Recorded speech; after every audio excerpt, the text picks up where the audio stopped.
nám chân sâu này, đây nhá, đây là nám chân sâu mọi người nhá. Và điều trị lỗi này, điều trị bằng plasma hoặc là bằng chấm TCA lỗi này. Đây là sau khi mà điều trị này. Đấy, mọi người nhìn thấy dã man không? Và bây giờ để lại một cái hậu quả này. Bạn ấy bị thêm một cái combo nữa, đó chính là dùng corticoid sau khi mà dùng plasma nhá và TCA nhá.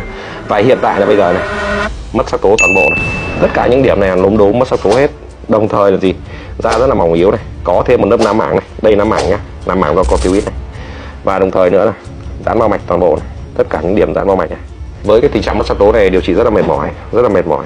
Công nghệ nó phải công nghệ rất là mới thì mới điều trị được cái này nhá. Đấy, thì sẽ chờ kết quả của bác sĩ sau vài buổi nữa, nó sẽ rất là ưng thôi.